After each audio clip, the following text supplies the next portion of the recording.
Hello, everybody. Welcome back to Players Code Talks Wrestling. We are about 2 weeks away from WrestleMania. Of course, I can't tackle this grand task alone. I have with me my good brother, as always, Miguel Bravo. Players Code! And we're here. So, I'm just going to dive right in. We stand upon the precipice, folks. For those of you who don't know what precipice means, I hope I'm using it correctly. We stand upon a really big fucking cliff. And WWE looks like it's headlong to just jump off that sumbitch as we head into WrestleMania for a lot of reasons. And a lot of people are probably thinking, well, Caleb, why take this so seriously? It's fake sports. And I say, because it's my show, motherfuckers, and I'll take what I want seriously. Boom, heel turn. That's right. I've done a heel turn. I've gone fucking heel on all y'all. Didn't even see it coming. So let's talk about, because we didn't talk about the Rumble, and we didn't talk about Fastlane. So I guess we kind of talk about where we're at after those two things. Roman Reigns won the Royal Rumble. Boo. And was booed out of the fucking building. Good. God, The Rock couldn't save that dude. Even The Rock. They sent The Rock down. Even The Rock could not save that. So then they built up to a match between Roman Reigns and Daniel Bryan Danielson. There we go. At Fastlane to determine who would be the number one contender for WrestleMania. Reigns goes over in not a bad match. It wasn't spectacular in any way, really, but it was okay. Basically, it was supposed to somehow get the fans to go, oh, Roman is better than Daniel Bryan. You should cheer for Roman. Yeah, Mike's expression says it all. But I don't want to talk about the main event yet. I just kind of wanted to cover where we were, kind of get up to that point. Because the card, as it looks of right now, we're going to talk about these each in order and give our opinions and basically what the fuck is going on. You've got the Intercontinental title in a ladder match with Bad News Barrett, Daniel Bryan, Stupid, R-Truth, Dolph Ziggler, and Stardust. Even stupider. Actually, my bad. Oh no, he hisses. Yeah. Sorry. Fucking Christ. Ruined that fucking promo, by the way. Anyway, so that's the first match they have that we know is concrete. Another one will be the Bella Twins versus Paige and AJ. That one I'm actually kind of interested to see because I'm interested to see if God, if you thought we were bad at the fucking Royal Rumble, just wait. So that one's got some interesting stuff swirling around it because of some social media stuff going on. Then we've got Bray Wyatt versus The Undertaker. Oh man, we'll get to that. We will get to that. I don't know how I feel right now. I do and I don't. And then, of course, we've got Brock Lesnar versus Roman Reigns for the title. And I think that's it, really. That's all I can think of. Of course, then you've got the Andre the Giant Memorial Battle Royal. Which we definitely have to have Kyle's input on. Oh, God, yeah. I mean, it's a Battle Royal. He's our Battle Royal expert. Yep. But basically, that's the everybody who doesn't have a storyline, quick, get on the show so we can pay you match. Oh, we might actually be having I've heard, I don't know if it's actually going to be confirmed, but there might be a Miz versus Mizdow blow-off match. Oh, boy. I know. We're all excited about that. They're going to burn the greatest tag team they got so far, and it's only because fucking Sandow is hilarious. Yeah, Sandow really is the only thing kind of keeping that whole thing flowing. It's kind of sad. So we'll start with the Intercontinental title match. Oh, God, how noticeable it is that a main eventer like Daniel Bryan just plummets to the mid-card. Yep. It's like you put our guy over, thanks Daniel, just down to the mid-card with you. Fuck off so the fans won't cheer for you, and we don't have to put the world title on you anymore. Yeah, pretty much. Go away. Fuck me, man. I just don't even know. I get they're trying to make the belt relevant, but I don't know if you can at this point. I don't know how you make those belts relevant. Because it's like they're kind of, oh, I completely missed a match. What am I thinking? John Cena versus Rusev for the U.S. title is also Johnny Cessna. Johnny Cessna Flying back in for a rematch? Dude, he's circling around. He missed the landing strip, but he's coming back. Sorry, so I missed that. Then so that's the thing. Johnny Cessna. God damn it, you got me saying Johnny Cessna instead of John Cena. He's going for the U.S. belt, which is awesome. You know, that's how you make a mid-card belt mean something. Is you take a big star and you you give him you have him treat that U.S. title or that Intercontinental title like it's worth something. It's not just, oh man, I'm stuck with this thing. Fuck, When people act like they want the belt, other people want to see the belt defended. Back when fucking Randy Savage had the Intercontinental title, it was a big deal that him and Steamboat defended. Went after it. Honky Tonk Man, one of the greatest Intercontinental champions of all time. Warrior. Big deal when Warrior and Hogan went against each other, champion versus champion. You always want it to be it's always a stepping stone to the world title. But having that Intercontinental belt is also a big deal, and it's not that anymore. It's not even a stepping stone to the world title anymore. It's just something to fucking have people do. It's something to give people time. Ugh. Okay, so, question 1. Why the fuck is R-Truth in this match? 'Cause filler. Right. I haven't been watching Raw or SmackDown. I don't have the stomach for it anymore. So I apologize if I'm not up to date on storyline stuff that would fill in these questions for me, us. But I'm just running off of things. I do read about everything. So, just give me that. Dolph Ziggler deserves better than this. He's right there with Daniel Bryan as deserving better than this. Because this isn't going to go anywhere. No, it's really not. Unless they do something different than what they've done with every other Intercontinental Champion in the past, I don't know, 10 years? When did the IC belt mean something? Can you remember the last time that the Intercontinental Championship was important?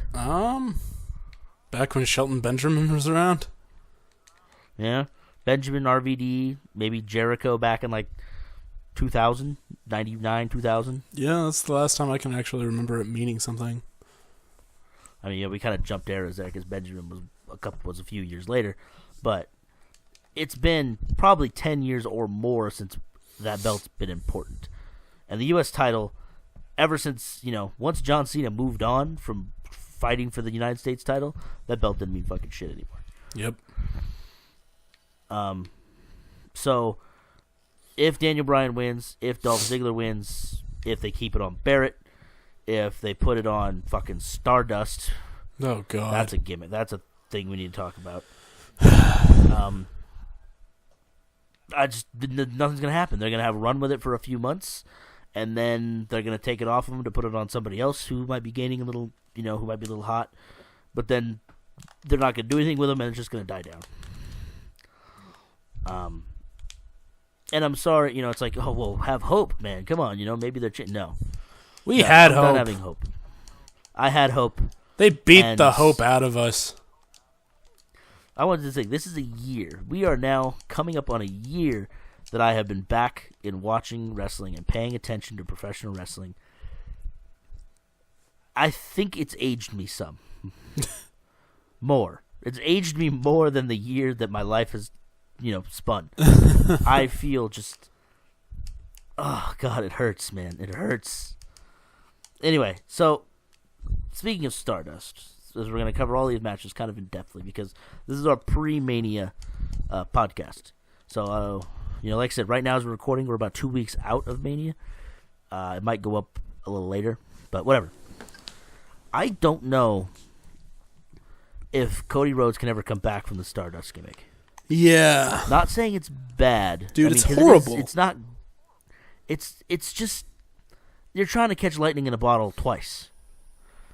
Because the Goldust character was so different than what had been seen before, and he did so many things that kind of pushed the boundaries of what you saw on TV. He was very, had made very homosexual mannerisms. Not saying it's a bad thing, but it wasn't thing people used to seeing on television, especially in wrestling. Very used to the machismo. So it was just he wore the wig. He was he kind of had very feminine, but he still kicked ass, and people thought it was awesome because it was different. Problem with Stardust is he's just he's just weird. Yeah, but he's like a neutered version of Goldust. I guess, yeah. Like, he just goes on and spits some bullshit babble about cosmic energies and cosmic key and blah blah and just all that bullshit. Bibbidi bobbidi boo. Right, and there's no substance. And it's not like he's doing anything that makes him risque. It's not like he's doing anything that makes him interesting. He's just weird. And I guess the closest thing to risky they're trying is, I hate my family. Right. It's like, it's just bug. And maybe that's like people could say that about Goldust. It's like, oh, well, Goldust was just weird. But it's like, yeah, but nobody had seen that kind of weird before. We've seen this weird before. He's just coming off as a strange, whiny teenager to me. Like, rebelling against dad, so he's putting on the gothic makeup. Yeah, that's almost what it feels like. Man. But yeah, so I'm back to the main point. I don't see if they ever want to go in a different direction with Cody Rhodes, that he just like snaps out of it and becomes Cody Rhodes again. Like, I'm better now. I'm not crazy anymore. It's like, that doesn't really work. He goes through an exorcism. Right. So, but yeah, honestly, unless like they're really gonna put their fucking nose to the stone after Mania, I feel bad for everybody in this match, because this is just gonna start the toiling in mid card hell for all of them. And motherfucker. So, moving on, and the sucky thing, and one last thing with the Intercontinental Championship match, is Barrett was having such a good run as champ. But then he got fucking hurt, and it just killed all of his momentum. And that just sucks so bad. Injuries will do that.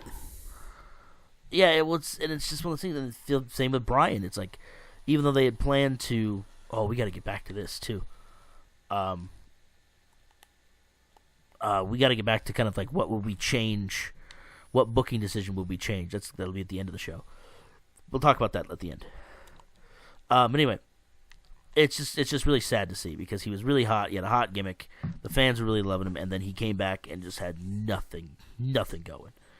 So we move on to the Divas match, because this should be a little bit shorter. Basically, what happened was, after Fastlane, I believe, there was a 30-second Divas match. They gave the Divas 30 seconds for a match. And this was already on top of the turmoil of the NXT Divas getting way more time, getting booked and written way better to where they're actual characters and they're treated like actual wrestlers, and not just pretty faces who can go out there and shake their asses.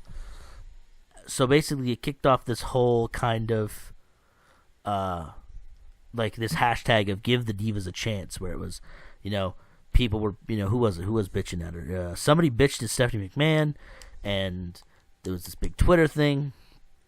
So you said AJ was part of it. AJ, that's right. AJ tweeted at Stephanie McMahon, and it kind of kicked off this whole thing. And even Vince's Twitter said something, even though I'm pretty sure Vince doesn't know what a Twitter is, let alone how to work one, so it's probably an intern. So I'm actually kind of interested to see if this leads to anything, or if they're just going to kind of pander to the fans until they forget, and then they go, all right, back to tits and asses. And so, we'll see how that goes. But, as for storyline, it's a Divas tag match. AJ's back. so that's nice. She's kind of frenemies again with Paige, going against Boobie Bella and Brie Bella.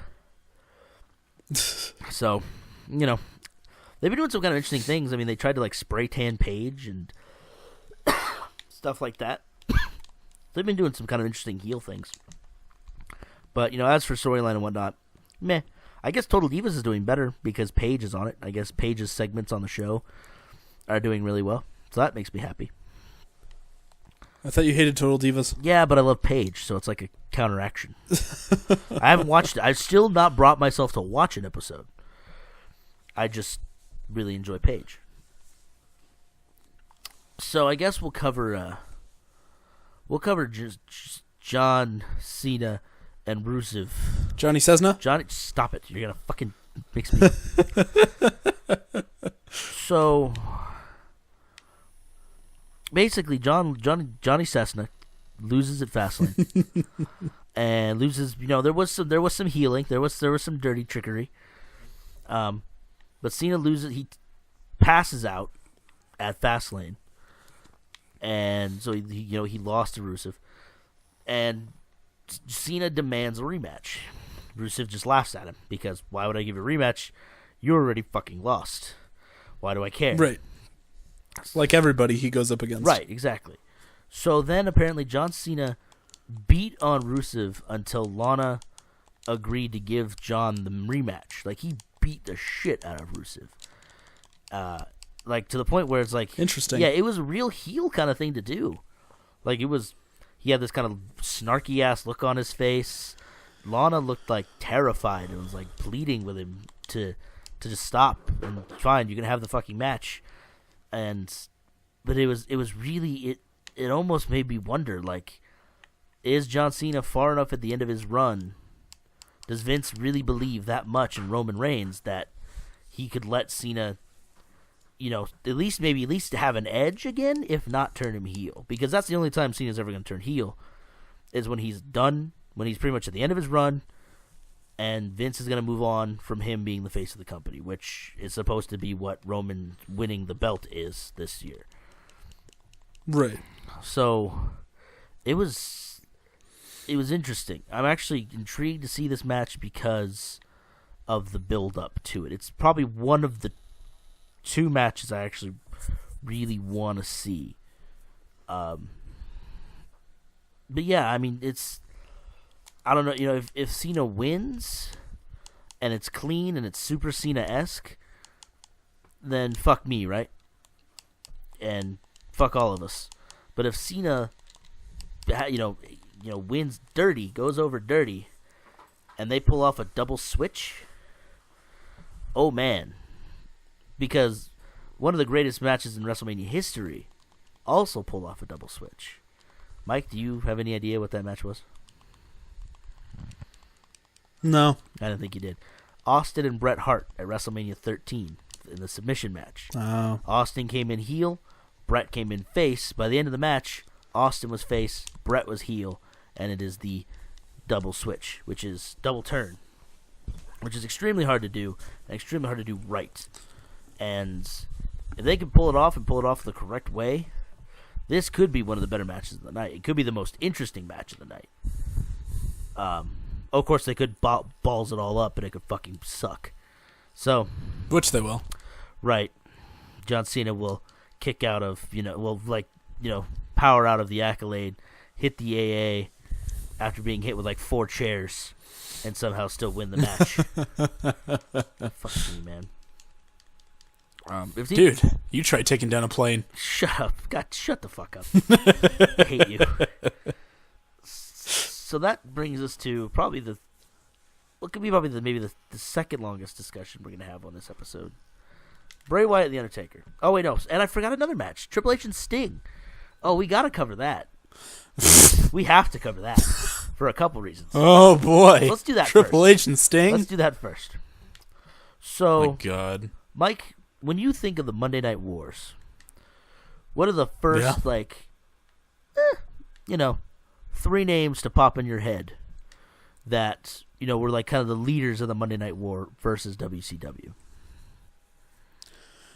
Because I'm telling you, I would say Austin is one. Austin was one. Austin was like the general of the Monday Night Wars. Mankind. I put McFoley up there. That's true. I think he was very instrumental.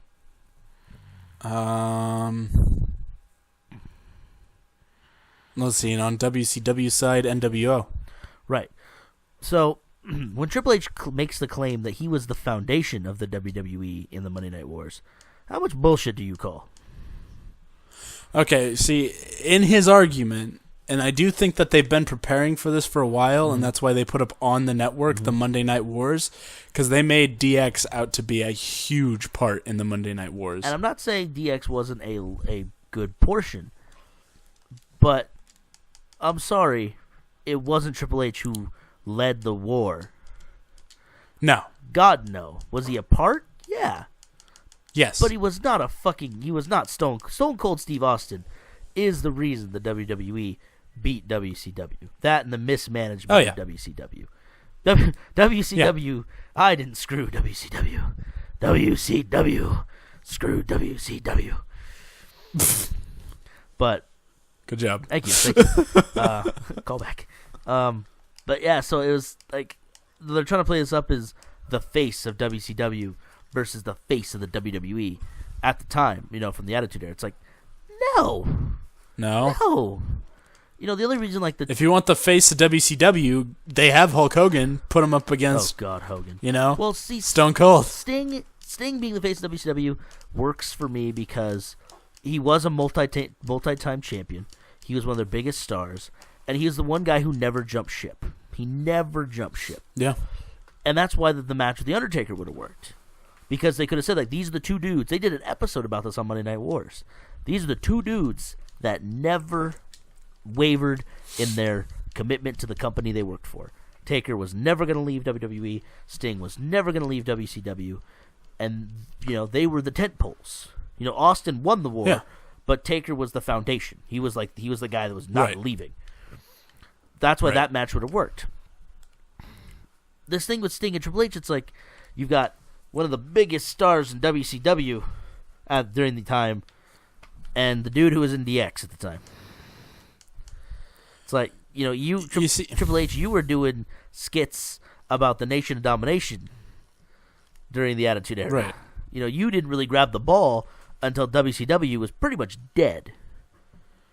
I could have seen a match because they always manage to get The Rock to come in. Yeah, they could have just as easily had The Rock fill in. But Rock already did Hogan. That I think that would have been kind of contrived. But it would have been a little too much. But the Rock and Sting, I could see that. I'd be a bit more interested in that. I think The Rock could work a better match than Triple H and Sting. I guess Sting's working. He just has a good mouth. Yeah, he does. I mean.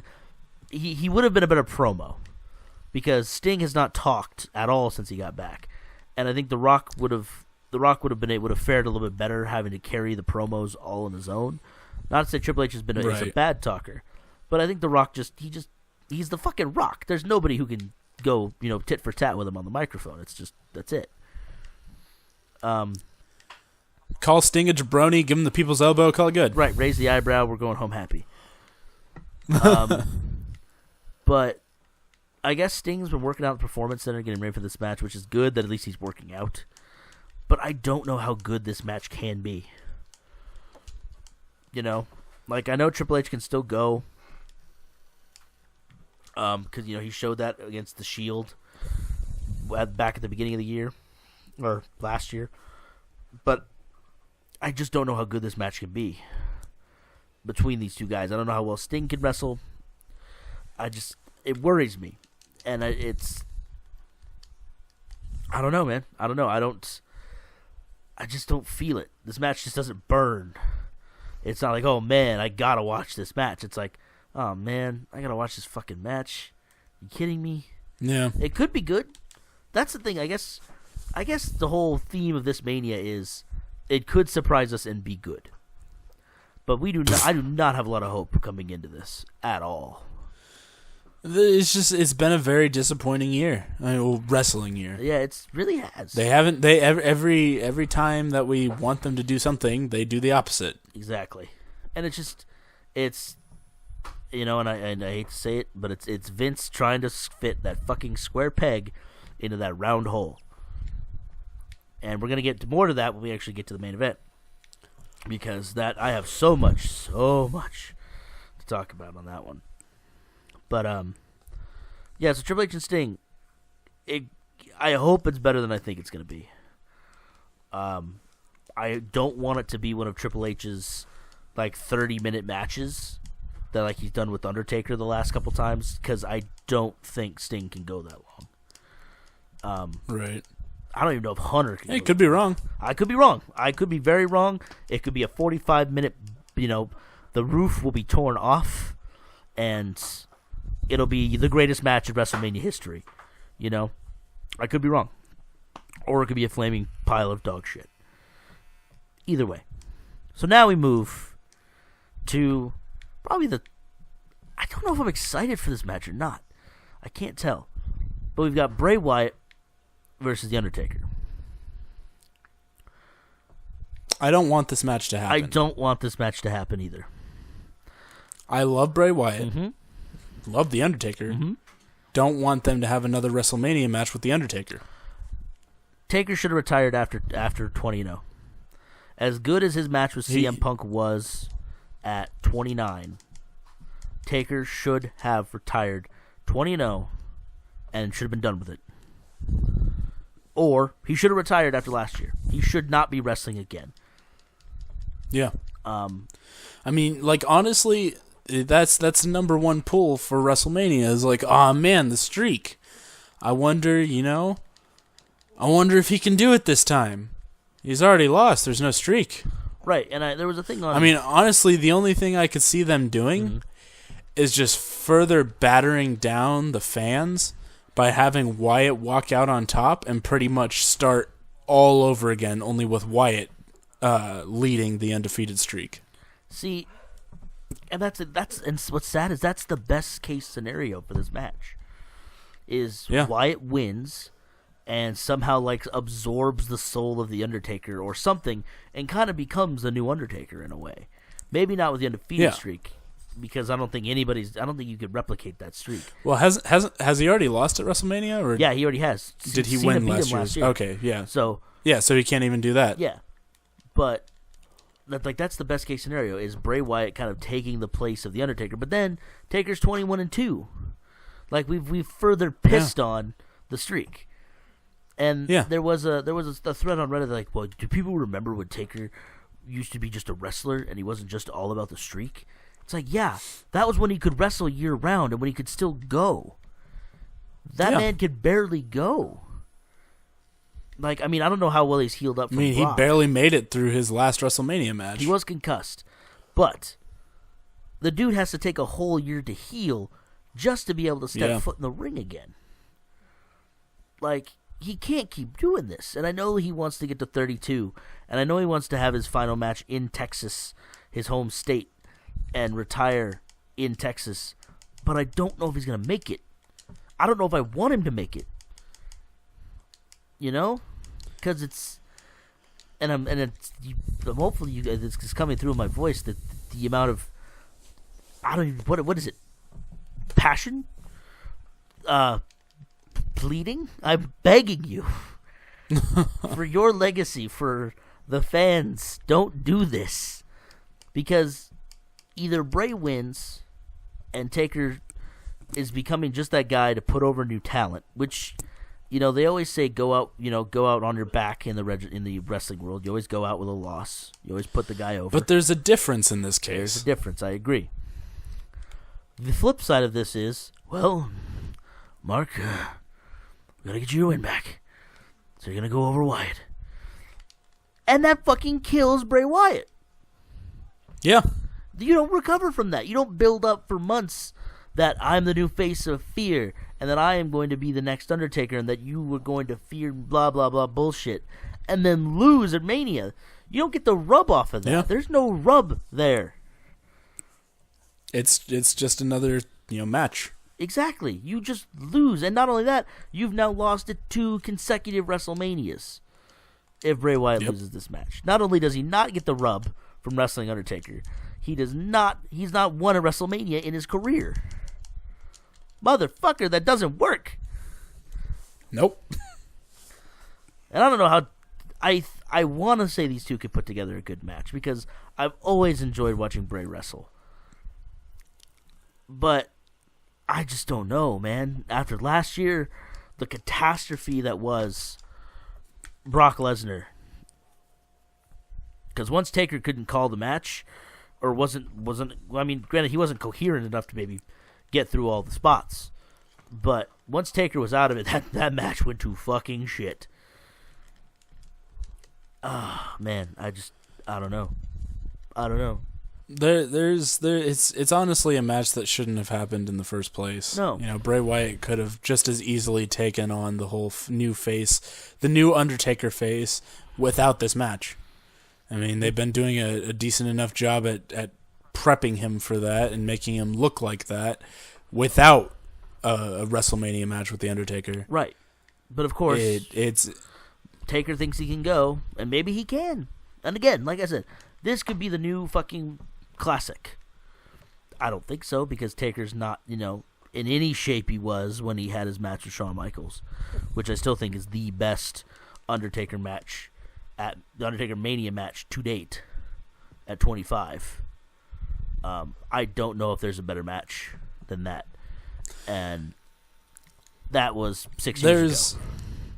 This, like you said, this could be a classic match, but there's no coming back from it. No. They're like, Undertaker wins, hip hip hooray, oh well. I mean, there's really no streak. It's just another win at WrestleMania, and Bray gets buried or Bray wins, and then boom, fucking Undertaker is just this old washed up has-been who's losing all his matches at WrestleMania now. Right. Honestly, if Bray wins, I would almost you almost have to position him as the top heel. Yeah. Or at least right there at number 2 with Seth Rollins. Because now Bray Wyatt is a heel and has beaten The Undertaker at WrestleMania. Only 2 people have done that then. Brock Lesnar and Bray Wyatt. Yeah, and then at that point, it's like, okay, well, Brock Lesnar beat The Undertaker at WrestleMania, immediately became champion. Shouldn't Bray follow in the same footsteps? Right. But they clearly wouldn't do that. No, God, no. Because they got plans for Reigns. Yeah, so I could see Reigns and Rollins feuding first, or maybe Reigns and Bray to set up a cash-in from Rollins. That could be interesting. But yeah, this is a match that I want to see it, but at the same time I don't want it to happen because I don't want either of the outcomes to happen. I don't want Taker to lose. I don't want Bray to lose. I really don't want Bray to lose because Bray's going to be back. Taker's going to go away for a year, But yeah. Bray is the one who has to show up on Raw and keep going. Kind of like what Punk says. That's a great segue. Yeah, who's going to be here tomorrow? Yeah, that's a great segue actually into part timers. So we're going to segue into the heavyweight championship match between Brock Lesnar, the part timer, and Roman Reigns. I hate The Rock. Oh boy. And I hate The Rock for this reason. You hate The Rock? I hate The Rock for this reason. WrestleMania 28. Rock comes back to wrestle John Cena once in a lifetime. They make so much goddamn money from that WrestleMania that they think, well, goddamn, we could do this with all the part-timers. Chris Jericho, only working fucking house shows right now. That was kind of a weird thought, but it kind of just sprung off my head. Anyway, so Brock comes back for 29, is champion. He beats Punk at the Rumble, which that shouldn't have happened. Anyway, but of course they had to raise the stakes for the Cena Rock match. And it does, people wanted to see it. It was a big success, whatever. That doesn't work when your part-timer is champion for 6 months. Rock was champion from Rumble to Mania. That is 2 months he was champion. And didn't he appear a bunch between? I believe I know he made it to some house shows. Yeah, so that's the thing. It's like even Brock's been champ since SummerSlam, since June. No, and he's July, made it to what 5 house shows? July. Yeah, I don't think he's worked any house shows. He's worked a couple. He's only showed actually up on he hasn't TV. worked any. He's just shown up. He's only showed up on TV, and he's only showed up at pay-per-views. He hasn't worked any of the live, non-televised events. I know that for a fact. There's no fucking way they could pay him enough. So, I thought he showed up to talk with Paul Heyman when he won the belt. Yeah, that was TV, Mike. That was a Raw. Oh, a house show is a non-recorded, just like a live event. All right. So, but yeah, Brock's been champ since July. It's now almost April. And by the time Mania rolls around, we will be knocking on April's door. You can't have your part-timer. You can't have the champion be a part-timer. And Brock showed up, what? He was at SummerSlam. He was at Night of Champions for the rematch. He was then gone until Royal Rumble. He was gone from August until January. Yep. The company didn't have a fucking champion on TV or at the pay-per-views from August to January. You know what I mean? You know Stone Cold was champion? He was on TV every fucking week. He was every goddamn pay-per-view that drew. I get it. You can say the same thing about John Cena. John Cena. It doesn't That guy work. shows up 24/7. It just doesn't work. And maybe I'm wrong. Maybe the numbers speak for themselves. It's like, but when Brock does show up, we get a huge boost. Great. But look what it does to your product. Because Brock's not there, we constantly have to have something for our top guys to do that doesn't have anything to do with the title. Yep. And it really writes it fucking puts these writers who already can't write their way out of a paper bag into even more. They put them into a bigger paper bag. They put them into a fucking plastic bag. Good luck writing your way out of that, fuckers. Oh, that's only the first problem I have with this fucking main event. You can't do that. So put the fucking belt on Reigns. At least he'll fucking show up. Until he has another hernia. Second of all, you can't put the belt on him. They're going to. Because he's the face. But you can't. It wouldn't work. He's not ready. Yeah, we make fun of John Cena and his 5 moves of death, but for the most part, he can carry a match, he can talk, and, he occasionally will throw out something new. Reigns has 3 moves of death. Mm-hmm. Actually, no. Mm-hmm. 1 move of death. Punch, punch, punch. Spear. Can't talk worth a shit. Believe that. Mike, I'm going to roll off your segue because you actually segued into one of my points. Brock Lesnar, he's worked with since he came back. He worked with Triple H. He's worked with Cena. He's worked with Taker. And those have all been decent matches. My point is... Hold on. Those have all also been people that could carry him. Thank you. You made my point for me. Those are all people who can call a match, who can carry a match, who can get Brock through it. Because Brock's not the same guy he was back in 2003, 2002. When he actually cared. He's not the same guy. He's much bulkier, he's much bigger, he's changed his style, he's definitely adapted more of an MMA shoot style. Because really, this guy used to throw himself off the top rope. He used to shooting star presses. This guy. I'd like to see him do that now. Oh God, dude, he'd die. Fucking kidding me? But he's a bigger guy. He's not as athletic. I'm not to say he's not an athlete. The dude's still a freak, but he's not as in-ring athletic as he used to be. This guy used to do things. He just doesn't wrestle the same kind of style, and he always looks like he's gonna pass the fuck out. Yeah, he looks like he's winded really fast. And maybe he's not, but he looks like he is constantly. That dude goes red. Yeah, he fucking just tomato. Sweats like a motherfucker. But so now you've got Roman Reigns, who is 2 years into his WWE run. He debuted at Survivor Series 2012, with the Shield. He's been a solo wrestler since what, June of last year? Yep. So he hasn't even been a solo wrestler for a year. And then he got injured and vanished. And was gone for 2 or 3 months.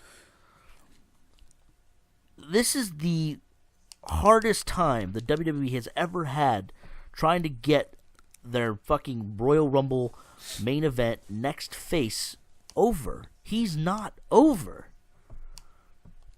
He might be kind of, but he's not over to the point of put the belt on him. Right. Because the crowds are still lukewarm, if not booing the ever-living shit out of him. He's not making any friends with his fucking interviews and radio appearances where he talks about how, he's nothing like John Cena. Those comparisons are asinine. What else did he say? He's basically an asshole. It's almost like he's trying to be that I don't care if you boo me or cheer me, I'm going to do what I want persona. But that only works for very select people. And Roman, you ain't fucking one of them. Nope. You don't have the charisma to make that happen. And, oh, God. Makes my fucking head hurt. So who the hell's going to carry this match? Who's going to call this match? Who's going to...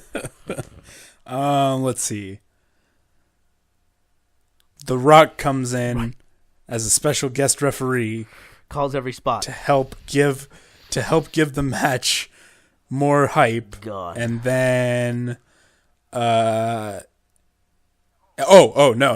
Okay, no. What actually happens is The Rock comes out with a fake Roman Reigns wig and goatee and wrestles Lesnar. Fucking book it, man. Book that shit. That is amazing. That is 10 times better than what we're getting. Fuck me. But the problem is how good can this match be? I mean, unless they go over at, like they do it Randy Savage style, where they practice and memorize every move in a row and have the match memorized before they even go out there. Right. It's like, that's the only way this match is. There's going to be no improv. There's not going to be any call the spot, duck 2, get it again, watch the clothesline. It's going to be fucking, all right, we go here, we go here, we go here, we go here. God help us if one of them forgets, or God help us if one of them gets hurt. This match is going to be a fucking flaming disaster. Yeah. And, oh, God. I don't even know. I don't even know. This is, I've never been more unexcited for a WrestleMania. Yeah, I know, and it's WrestleMania at that. Like, I want you guys to I want to try and put this in perspective. From the last WrestleMania I remember watching was 27. Rock was back as a guest host. I watched that Mania. I didn't watch 28, didn't watch 29, and I don't remember before that. I think the last one I watched was maybe 21 or 22. So I've had gaps where I've been away from wrestling. WrestleMania 30 brought me back. That's what kicked this whole thing off, was WrestleMania 30. Kicked off Players Code Talks Wrestling. It kicked off, the wrestling stuff on our channel. It brought me back. And I was so happy to be back.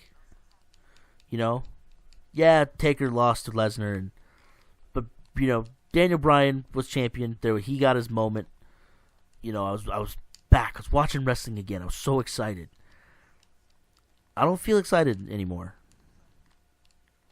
I just feel... If anything, I feel like we're beaten. I feel just... It used to be better. Oh, yeah. I'm sorry. And it doesn't help that all the WWE can seem to do is remind us how good it used to be. Yeah.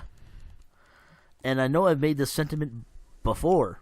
And the problem is there's people that are echoing this. And I swear to God, I'm pretty sure Meltzer said it at one point. This will not change until Vince is dead. Yeah. Because he just refuses to change. He's going to go with what's worked before. He's still in that promoter mentality where we don't give the fans what they want. We make the fans think they want what we want. And it doesn't work that way anymore. Yeah, well, now you got the internet. Exactly. That's changed the whole game. Yeah, and knowing Vince, dude probably doesn't know half the internet. Oh, fuck no. Why do you think Triple H is the one bringing in all these indie guys? Making them fucking stars. Oh, all right. Since I'm about on the verge of tears here, talking about how much wrestling is crushing my fucking soul, let's talk about a few other things. We'll talk about another So basically, to sum up WrestleMania, God help us all. Yeah. Let's just hope somebody on that card decides that we're going to have the best fucking match on the card and puts on a classic.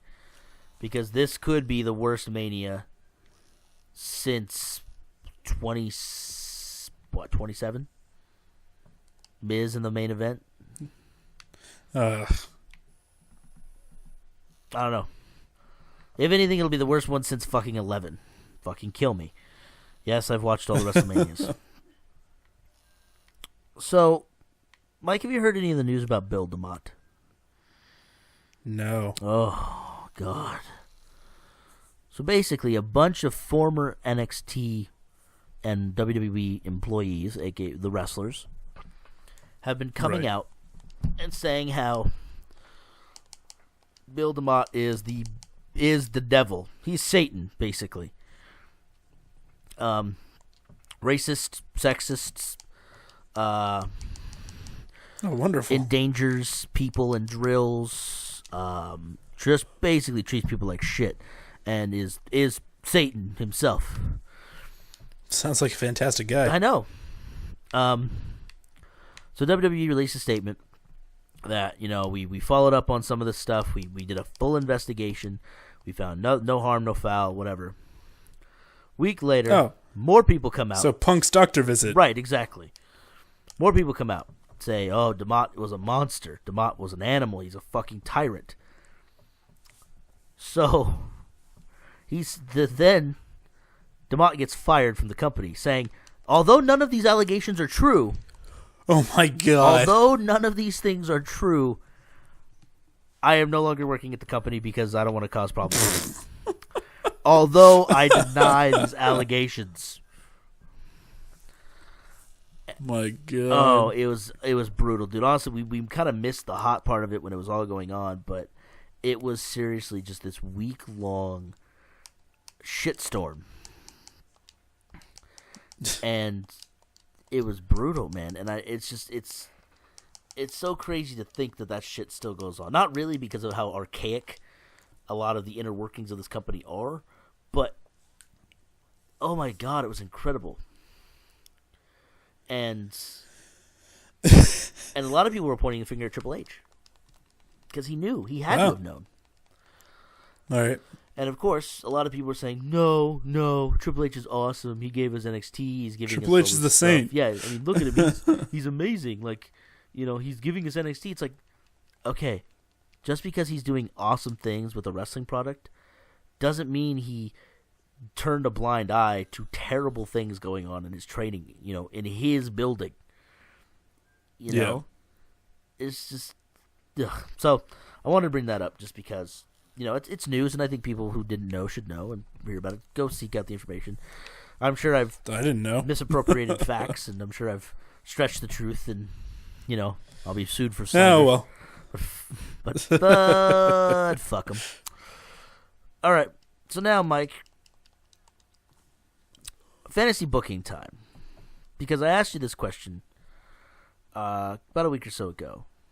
There was a thread on Reddit at r/squared circle. Shout out. That basically was if you could change one booking decision anywhere between like 19, basically any booking decision in the good, the recent history from like the 80s to now in wrestling. Can't change the storyline, but you can change the booking decision.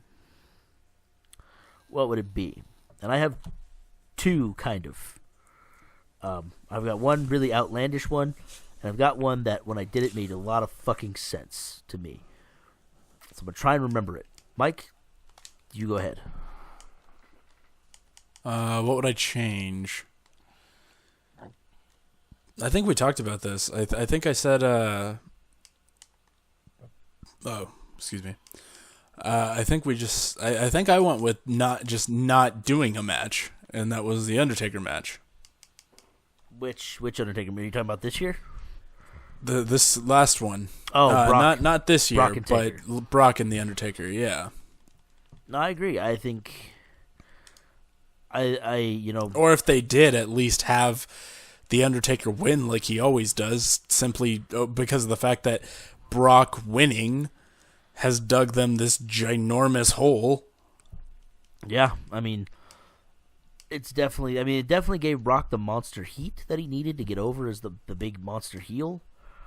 But it's definitely kind of painted them into a corner. Especially with Brock threatening to leave and the contract negotiations not going well at all on that side of the fence. With, getting to the point where Brock even walked out on a Raw he was supposed to appear on after a screaming match with McMahon. So, yeah. Contract negotiations. That's what. That one, or Punk's first World Heavyweight title defense. I would actually have him go through with the match rather than just having him get punted in the head so they could give the belt to Orton and the whole feud that they had going there with Legacy. Okay. See, I think in Punk's concerned, I'd probably say have him not lose to Del Rio on the cash-in when Del Rio cashed in his Money in the Bank during Summer of Punk. Right. Because that really killed his momentum. It really fucking killed it completely. Well, I mean, look, the match that I said that I would actually wanted to have Punk go through with, he was getting momentum from cashing in and taking the World Heavyweight Championship, and he didn't even get to defend it. Nope. It was just taken from him. I know how big of a Punk fan you are, so. I love me some CM Punk. It's true. Have since he was on ECW. God love Punk. His Ring of Honor stuff is pretty good too. But so basically my completely outlandish booking idea, and I'm trying to remember how it went because it's bugging me and I can't remember how it was, but it has something to do with Kevin Owens. Basically, you have, Brock and Roman, they do their thing. Roman wins the belt. Owen shows up and just fucking decimates them both after the match. Just fucking powerbomb on the apron, pop up. He just fucking destroys them both. What does that do? Very outlandish. Very outlandish. But what does it do? It creates a new monster heel in case Brock leaves, and it gives Roman somebody to feud with who's strong to start with. You want to get Roman over? You give him somebody fucking strong to fight against and beat and conquer. The sad part about this is that you want a match with a guy who's still in their development program. But that's how much better he is. Oh God, than the guy that they're trying to make the face. Dude, Finn Balor, Kevin Owens, Sami Zayn, Adrian Neville, they could all wrestle a better match than guys on the main roster. It's ridiculous. But anyway, my actual booking decision, my actual booking idea was that I'm trying to remember what it was. I'm trying to remember. It has something to do with Daniel Bryan. And Daniel Bryan wins the title at Mania. Was that it? That's something to do with shit. But anyway, basically, dude, fucking let's book it right now. Let's go. I'm trying to remember. I'm sorry. It was such a good idea in my head, and it ended up being where Bryan came back and basically said, I never lost the belt. I was stripped. I never lost the titles. And since they've been using Brock's, they've been talking about the UFC in promos about Brock. Heyman has, anyway. What perfect way to blend it in and say, Brock, from your world, you're only the interim champion. You never beat me. I'm still champ. Let's settle this shit. And that's how you would lead into a Bryan and Brock feud. Keep Bryan out of the Rumble. That was also part of it. And set up a 3-way. Oh god, that was like the most disappointing fucking elimination ever. See, Mike, this is why we can't go so long, because I was so fucking furious at the end of the Rumble. Yeah, I remember. I was so angry because Daniel Bryan should have been in there. You know what? You want to do the thing with Bray Wyatt where you make him look like the strongest motherfucker in the room. That's fine. You want to spit in the face of every other guy we like? Ambrose, Ziggler, Wyatt. Was there one more in there? I can't remember. Maybe not. You want to have Kane and Big Show throw all those guys out and spit in our faces? Fine. Because I know you're going to do that anyway because you want to put Reigns over. Whatever. But it was the extra kick in the balls to put Daniel Bryan in the match and have him go out 11th. Thrown out 11th. That was unnecessary. And just kind of like, out of the corner of your eye, like you could have missed it if they didn't zoom in on it. Like what 1 minute you're blinking, the next minute it's like, where's Daniel Bryan? Right. It wasn't like, oh man, we have to do Daniel has to be in the Rumble. It was almost like payback for last year, where Bryan wasn't in the Rumble, and we all, the fans shat all over Batista winning. It was like this year, it's like, all right, we're going to put him in the Rumble, but he's going to get thrown out fucking early. I want him gone. I want him dead. I want his family fucking dead. I want his dog hung from a tree. I want his house burned to the fucking ground. I just imagine that's like, boo us now, motherfuckers. Right, go ahead. Oh, you're gonna? Do it. Well, okay, it doesn't matter. I know this podcast has been all over the place. This is why we need to do, more frequent podcasts so we cover things as they happen instead of building it up. I don't want to cover garbage, though. But I get to bitch about things. This is my release. But I agree. There's a reason we haven't done this, because covering garbage sucks. The Rumble deserved depressing. One. The Rumble deserved one. The Rumble got an entire live one. Yeah, but it didn't get the Rumble got Kyle. The Rumble deserved a new asshole.